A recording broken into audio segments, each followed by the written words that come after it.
Hello, Q for the Hump Day Hangouts. Please clarify how you recommend setting up the different accounts, Tier 1, Tier 2 branded. Here is what I think you recommend. Tier 1 branded, your money site or client site or YouTube channel at the center, and you build out roughly 20 sites, site profiles using the same name, Boston Plumbing Experts, same logo, same bio description, and then link all the sites together. That is correct. Tier 2 non-branded are persona accounts. For each persona, you create a blog on WordPress, blog, or Tumblr at the center for a person like John Smith, and you create roughly 20 sites all branded with John Smith with name, image, bio description, and again, you can link them.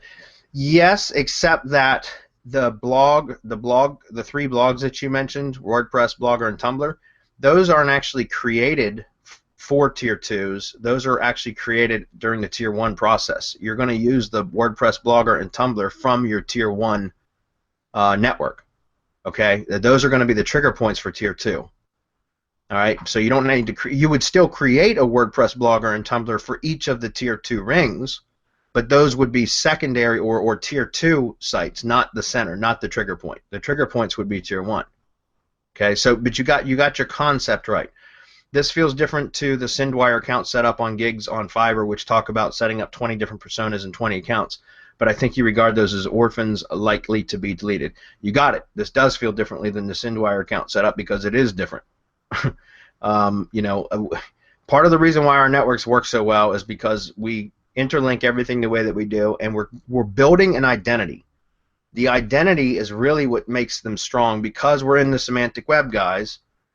In the early stages of it still, but we are into the semantic web or Web 3.0, and identity is very, very important. It's a kind of currency on the web now, is to have an identity. And if you don't have an identity, then the backlinks that you would build from there are disregarded or diminished considerably. So that's part of the reason why we do that. And also because the orphaned accounts are likely to be terminated. It happens often, but when you have a stronger identity, as long as you're not spamming the hell out of them, they will last for a long time. I've got IFTTT networks that are going on 3.5 years old now that are still alive and well today. And those are very powerful, by the way, because they've been posted to for three plus years, and all themed as well. So some of those are really, really powerful. But yeah, absolutely. Like I don't recommend. You know, SendWire is a different tool. It's a different thing. Even with SendWire, though, when I set up a SendWire account set, I still do it the way that we do our IFTTT or build our IFTTT networks, and that's where I set up a one profile, and then build out all the accounts under that one profile, and I still interlink them, and even add some additional sites into the network for that profile that aren't included in SendWire, like Gravatar and About.me. And why? Because those are semantic hubs that interlink all of those to kind of give it that semantic relationship between all of the other properties. It's very, very powerful. Okay.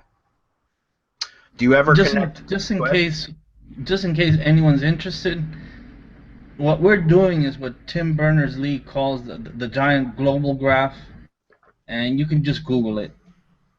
But he coined the term so that people could not people, but machines could distinguish between the nature and significance of the content of what's now on the web.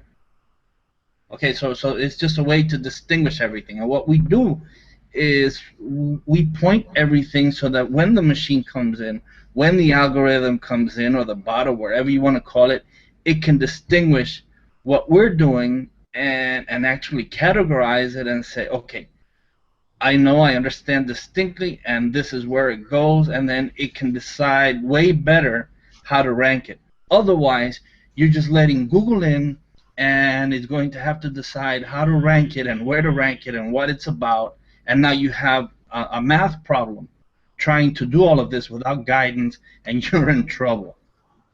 Yeah, and then the other part of it is, you know, if you've got an account on, I don't know, Digo or something, like let's just use a bookmark account, that's fine, Digo, right? Which or Delicious, which is by the way, it's a Google Data Hub partner, social data hub partner. So let's say that you got a Delicious account out there and it's got no connection, no identity. It's just just an account out there that's building links to whatever it is that you send to that account.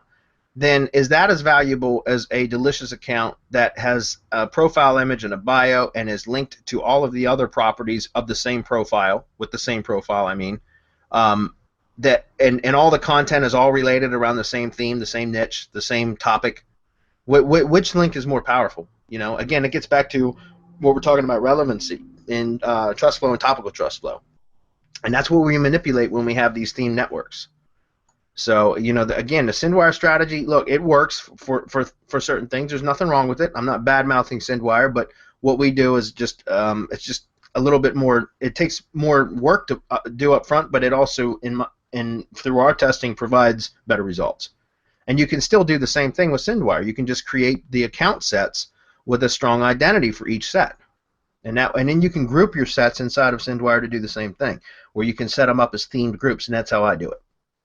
Okay, I don't use that tool nearly as much as I near as much as I used to, though, because it still does a lot of spun content and stuff, and I'm just not keen on spun content for links. But it's fine for YouTube videos as well.